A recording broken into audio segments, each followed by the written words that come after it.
1,00,000 minimum balance ಇಡಿ. Bank rules ನೋಡಿ ಬೆಚ್ಚಿ ಬಿದ್ದ ಜನ. ಸೇವಿಂಗ್ಸ್ ಅಕೌಂಟ್ ಅಲ್ಲಿ ಇಡಬೇಕು 50,000 ರೂಪಾಯಿ ಮಿನಿಮಮ್. ಕೂತಲ್ಲೇ ಕೋಟಿ ಕೋಟಿ ಲೂಟಿ. ಏನಿದು ಬ್ಯಾಂಕ್ಗಳ ಬ್ಲೇಡ್ ಸ್ಕೀಮ್? ಸ್ನೇಹಿತರೆ, ಸಾಮಾನ್ಯವಾಗಿ ಬ್ಯಾಂಕ್ ಲೂಟಿ, ಬ್ಯಾಂಕ್ ದರೋಡೆ ಅನ್ನೋ ಹೆಡ್ಲೈನ್ ಗಳನ್ನ ನೋಡಿರ್ತೀರಾ. ಆದ್ರೆ ಬ್ಯಾಂಕ್ಗಳಿಂದ ಲೂಟಿ, ಬ್ಯಾಂಕ್ಗಳಿಂದ ದರೋಡೆ ಅನ್ನೋದನ್ನು ಕೇಳಿದೀರಾ ಅಂತ ಒಂದು ಹೆಡ್ಲೈನ್ ಕೊಡೋ ಪ್ರಸಂಗ ಬಂದಿದೆ. ICICI ಬ್ಯಾಂಕ್ ಬರೋಬ್ಬರಿ 50,000 ರೂಪಾಯಿ ಮಿನಿಮಮ್ ಬ್ಯಾಲೆನ್ಸ್ ಇಡಬೇಕು ಅಂತ ರೂಲ್ಸ್ ಮಾಡಿದೆ ಸೇವಿಂಗ್ಸ್ ಅಕೌಂಟ್ ಅಲ್ಲಿ, ಉಳಿತಾಯ ಖಾತೆಯಲ್ಲಿ.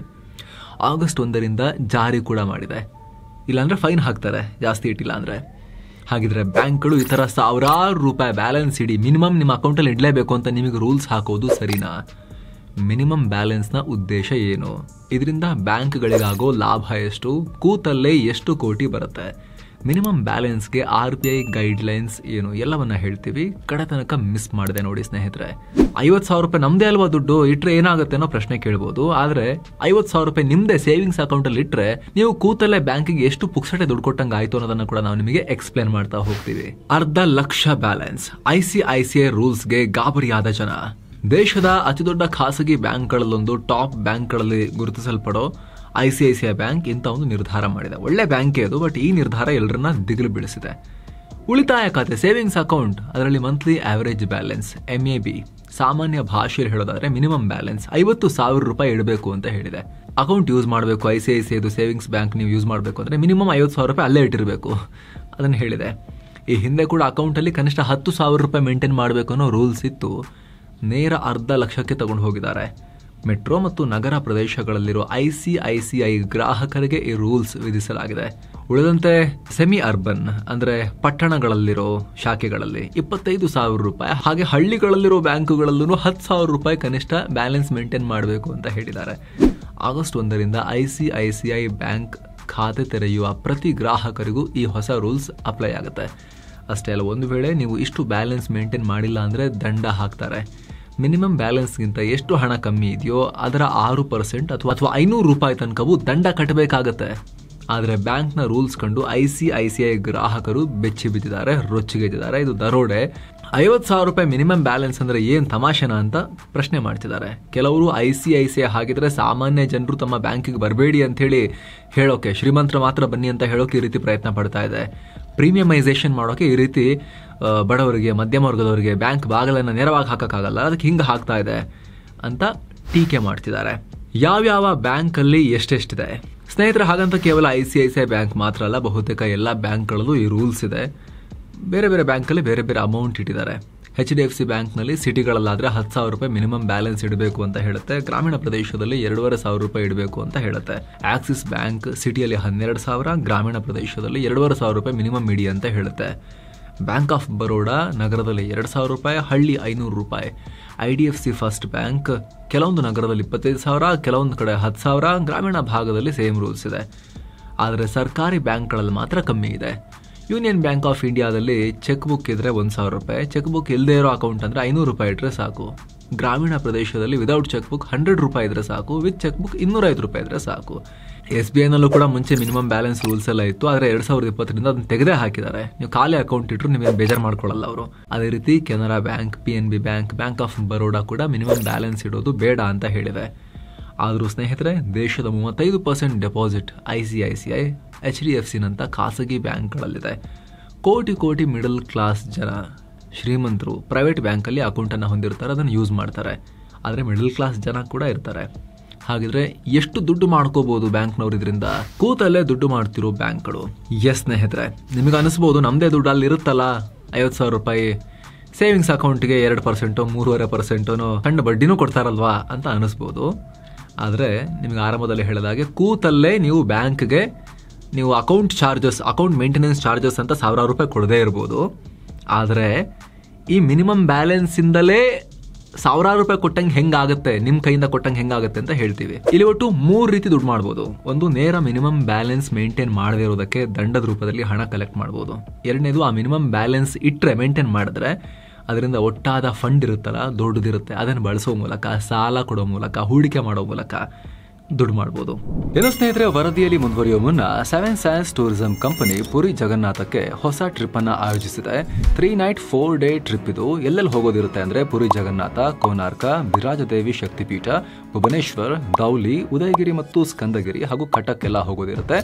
ಆಫರ್ ಪ್ರೈಸ್ 29,700 ರೂಪಾಯಿ ಮಾತ್ರ. ಈ ಪ್ಯಾಕೇಜ್ ನಲ್ಲಿ flight tickets, 3 star hotel stay, all meals, AC transport ವ್ಯವಸ್ಥೆ, 24/7 ಕನ್ನಡ ಟೂರ್ ಮ್ಯಾನೇಜರ್ ಸೌಲಭ್ಯ, ಹಿರಿಯ ನಾಗರಿಕರಿಗೆ ವಿಶೇಷ ಕೇರ್ ಎಲ್ಲ ಇರುತ್ತೆ. ಹೊರಡೋ ದಿನ ಸೆಪ್ಟೆಂಬರ್ 3, 2025. ಕೆಲವೇ ಸೀಟುಗಳು ಲಭ್ಯ ಇದಾವೆ. ಆಸಕ್ತರು ಈ ನಂಬರ್ಗೆ ಕಾಲ್ ಮಾಡುವ ಮೂಲಕ ನಿಮ್ಮ ಸೀಟನ್ನ ಕೂಡ ಬುಕ್ ಮಾಡಬಹುದು. ಬನ್ನಿ ಈಗ ವರದಿಯಲ್ಲಿ ಮುಂದುವರಿಯೋಣ.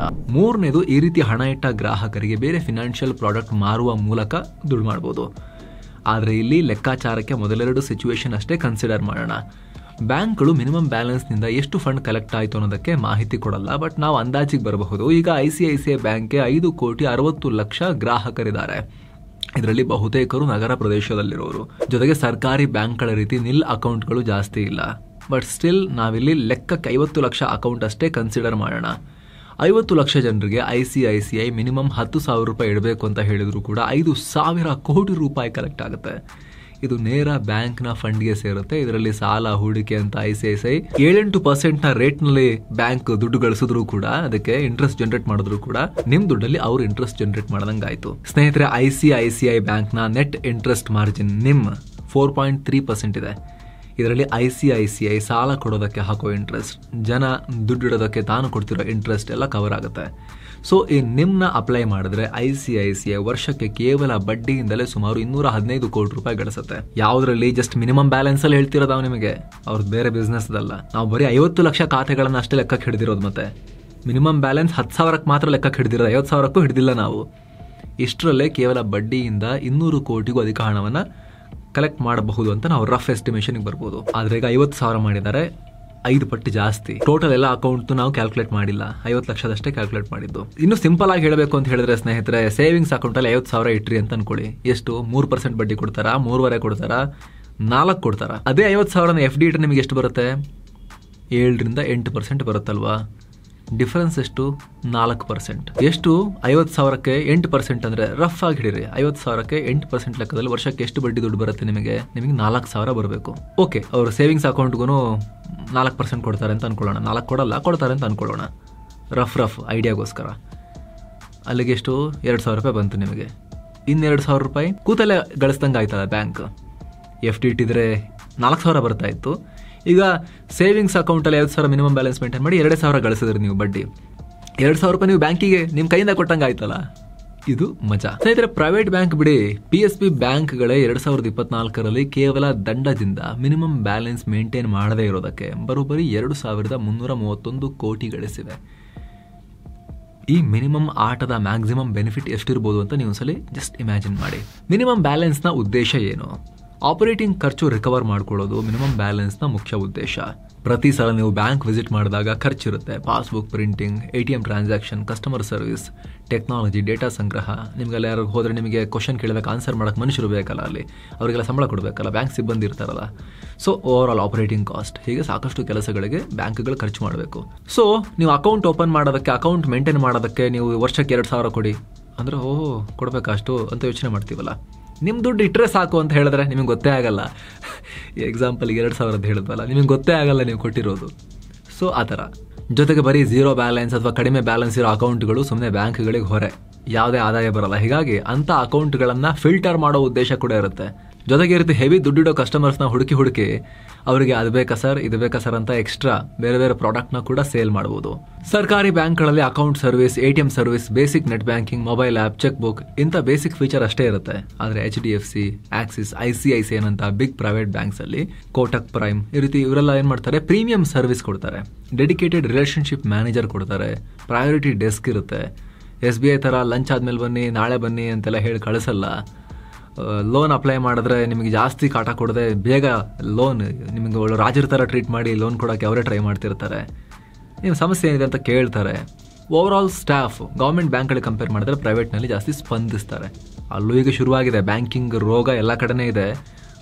ಯಾವುದು? ಓಕೆ ತಗೊಳ್ಳಿ ಸರ್, ಇದು ಡೌಟು ಅಂತ ಕೇಳಿದ್ರೆ ಏನ್ರಿ? ಇದೆಲ್ಲ ಕಡೆನೂ ಇದೆ. ಬಟ್ ಕಂಪೇರ್ ಮಾಡಿದ್ರೆ ಪ್ರೈವೇಟ್ನಲ್ಲಿ ಬೆಟರ್ ಇದೆ. ಜೊತೆಗೆ ಇನ್ನೂ ಹಲವಾರು ಸರ್ವಿಸ್ ಇರುತ್ತೆ ಪ್ರೈವೇಟ್ ಬ್ಯಾಂಕಲ್ಲಿ. FD ಇಟ್ಟಾಗ ಗೌರ್ಮೆಂಟ್ ಬ್ಯಾಂಕಿಂತ ಒಂಚೂರು ಜಾಸ್ತಿ ಇಂಟ್ರೆಸ್ಟ್ ಕೊಡ್ತಾರೆ. ನೀವು ಸಾಲ ತಗೊಂಡಾಗಲೂ ಚೂರು ಜಾಸ್ತಿನೇ ಬಡ್ಡಿ ಹಾಕ್ತಾರೆ, ಅದು ಬೇರೆ ಪ್ರಶ್ನೆ. ಸಾಲ ತಗೊಂಡಾಗಂತೂ ಬೇರೆ ಬೇರೆ ಹಿಡನ್ ಚಾರ್ಜಸ್ಸು, ಆಮೇಲೆ ನೀವು ಸಾಲ ಬೇಗ ತೀರಿಸ್ತೀನಿ ಅಂತ ಹೋದರೂ ಕೂಡ ಎಕ್ಸ್ಟ್ರಾ ಕಟ್ಬಿಟ್ಟು ತೀರಿಸಬೇಕು. ನಿಮ್ಮ ಹತ್ರ ದುಡ್ಡಿದೆ ಬೇಗ ಮುಗಿಸ್ತೀನಿ ಅಂತ ಹೋದರೂ ಕೂಡ, ಅವೆಲ್ಲ ಪ್ರೈವೇಟ್ ಬ್ಯಾಂಕಲ್ಲಿ ಇಂಥ ಆಟಗಳು ಜಾಸ್ತಿ. ಹಾಗೆ ಇಂಟರ್ನ್ಯಾಷನಲ್ ಫಾರೆಕ್ಸ್ ಟ್ರಾನ್ಸಾಕ್ಷನ್ ಇದ್ದರೆ ಸ್ವಲ್ಪ ಕಮ್ಮಿ ಚಾರ್ಜಸ್ ಇರುತ್ತೆ. ಇಂಟರ್ನ್ಯಾಷನಲ್ ಟ್ರಾನ್ಸಾಕ್ಷನ್, ನಿಮ್ಮ ಅಕೌಂಟಿಗೆ ಏನಾದ್ರು ಫಾರಿನಿಂದ ದುಡ್ಡು ಬಂದಿದ್ದರೆ ಅದಕ್ಕೆ ಬೇಕಾಗಿರೋ FIRC ಕಾಪಿಗಳು ಗೌರ್ಮೆಂಟ್ ಬ್ಯಾಂಕಿಗಳಿಗೆ ಕೇಳಿಬಿಟ್ಟು ತಗೋಬೇಕು. ಇವರಾದರೆ ಆಟೋಮೆಟಿಕ್ ಮೇಲ್ ಕಳಿಸಿಬಿಡ್ತಾರೆ. ಈ ರೀತಿ ಸರ್ವಿಸ್ ಸ್ವಲ್ಪ ಚೆನ್ನಾಗಿರುತ್ತೆ. ಹಾಗೆ ವೆಲ್ತ್ ಮ್ಯಾನೇಜ್ಮೆಂಟ್ ಸರ್ವಿಸ್ ಕೊಡ್ತಾರೆ ಪ್ರೈವೇಟ್ ಬ್ಯಾಂಕ್ನವರು. ಹೂಡಿಕೆ ಮಾಡೋದಕ್ಕೆ advisors, portfolio review, dedicated products, ಇದೆಲ್ಲ ನಿಮಗೆ ಪ್ರೈವೇಟ್ನಲ್ಲಿ ಸ್ವಲ್ಪ ಕಸ್ಟಮೈಸ್ಡ್ ಎಕ್ಸ್ಪೀರಿಯನ್ಸ್ ಕೊಡ್ತಾರೆ. ಉಳಿದಂತೆ ಮಿನಿಮಮ್ ಬ್ಯಾಲೆನ್ಸ್ನಿಂದ ಬ್ಯಾಂಕ್ಗಳಿಗೆ ಏನು ಸಿಗುತ್ತೆ, ಇನ್ನು ಸ್ಟೇಬಲ್ ಫಂಡ್ ಎಲ್ಲ ಸಿಗುತ್ತೆ. ಲಿಕ್ವಿಡಿಟಿ ಸಮಸ್ಯೆಗಳು ಸ್ವಲ್ಪ ಕಮ್ಮಿ ಆಗುತ್ತೆ ಬ್ಯಾಂಕ್ಗಳಿಗೆ. ಯಾವಾಗಲೂ ದುಡ್ಡು ಮಿನಿಮಮ್ ಉಳಿಯುತ್ತೆ ಅವ್ರ ಹತ್ರ. ಬ್ಯಾಂಕ್ನ ಸಾಲ ಕೊಡೋ ಸಾಮರ್ಥ್ಯ ಆಟೋಮೆಟಿಕಲಿ ಹೆಚ್ಚಾಗುತ್ತೆ ನಿಮ್ಮ ದುಡ್ಡಿಂದ. ಅಲ್ಲದೆ ಇಷ್ಟು ಮಿನಿಮಮ್ ಬ್ಯಾಲೆನ್ಸ್ ಮೇಂಟೈನ್ ಮಾಡೋ ಗ್ರಾಹಕರಿದ್ದರೆ ಅವರಿಗೆ ತಮ್ಮ ಇತರ ಪ್ರಾಡಕ್ಟ್ಗಳನ್ನು ಆಫರ್ ಕೂಡ ಮಾಡ್ಬೋದು. ಆಗಲೇ ಹೇಳಿದ ಹಾಗೆ ಸಾಲ ಕೊಡೋಕ್ಕೂ ಧೈರ್ಯ ಬರುತ್ತೆ ಅವರಿಗೆ, ದಿವಾಳಿ ಆಗ್ಬೋದು ಅನ್ನೋ ಆತಂಕ ಇರಲ್ಲ. ಜೊತೆಗೆ ಇದರಿಂದ NPA ಕೂಡ ಕಮ್ಮಿ ಆಗುತ್ತೆ. ಹೇಗಂತ ಹೇಳಿದ್ರೆ ಅಲ್ಲಿ ನೀವು ಬರೀ ಶ್ರೀಮಂತರು ಮಾತ್ರ ಬನ್ನಿ, ಅಥವಾ ಮಧ್ಯಮ ವರ್ಗ ಅಥವಾ ಶ್ರೀಮಂತರು ಇವ್ರು ಮಾತ್ರ ಅಕೌಂಟ್ ಇದ್ರೆ ಸಾಕು ನಮ್ಮಲ್ಲಿ ಅಂತೇಳಿ ಈ ರೀತಿ ದೊಡ್ಡ ಮಿನಿಮಮ್ ಬ್ಯಾಲೆನ್ಸ್ನ ಬರೆ ಹಾಕಿಬಿಟ್ರೆ, ಬಡವರು, ಕೆಳ ಮಧ್ಯಮ ವರ್ಗದವರು ಅವರು ನಿಮ್ಮ ಅಕೌಂಟೇ ಬೇಡ ಅಂತೇಳಿ ಗೌರ್ಮೆಂಟ್ ಬ್ಯಾಂಕ್ ಕಡೆ ಮುಖ ಮಾಡಿಬಿಟ್ರೆ, ಅವಾಗ ಸ್ವಲ್ಪ ಪ್ರೀಮಿಯಂ ಗ್ರಾಹಕರು ಮಾತ್ರ, ಎಲೀಟ್ ಗ್ರಾಹಕರು ಮಾತ್ರ ಬ್ಯಾಂಕಲ್ಲಿ ಉಳ್ಕೊಂಡ್ರೆ ಅವರು ಸಾಲ ತಗೊಳ್ಳೋದು ಕಟ್ಟೋದು ಅದೆಲ್ಲ ಚೆನ್ನಾಗಿ ಮಾಡ್ತಾರೆ ಅನ್ನೋ ಲೆಕ್ಕಾಚಾರ. ಆವಾಗ ಅವ್ರಿಗೆ NPAನೂ ಕೂಡ ಕಮ್ಮಿ ಆಗಿಬಿಡುತ್ತೆ. ಚೆನ್ನಾಗಿ ಅವರಿಗೆ ಮಾರ್ಜಿನ್ ಕೂಡ ಚೆನ್ನಾಗಿ ಸಿಗುತ್ತೆ. ನಾವು ಪ್ರೀಮಿಯಮೈಸೇಷನ್ ಮಾಡ್ತಾ ಇದ್ದೀವಿ ಬ್ಯಾಂಕ್ನ ಅಂಥೇಳಿ, ಶ್ರೀಮಂತರಿಗೆ ಸರ್ವಿಸ್ ಕೊಡೋ ಬ್ಯಾಂಕ್ ಅಂಥೇಳಿ ಒಂದು ಪ್ರೀಮಿಯಂ ಕಮಾಂಡ್ ಮಾಡ್ಬೋದು ಅನ್ನೋ ಲೆಕ್ಕಾಚಾರ ಕೂಡ ಇರ್ಬೋದು. ಇದಕ್ಕೆ ಸಂಬಂಧಪಟ್ಟಂತೆ ನಿಮಗೆ ಏನು ಅನಿಸುತ್ತೆ ಸ್ನೇಹಿತರೆ, ಕಾಮೆಂಟ್ ಮಾಡಿ ತಿಳಿಸಿ. ಮತ್ತೆ ಭೇಟಿ ಆಗ್ತಿರೋಣ. ನಮಸ್ತೆ.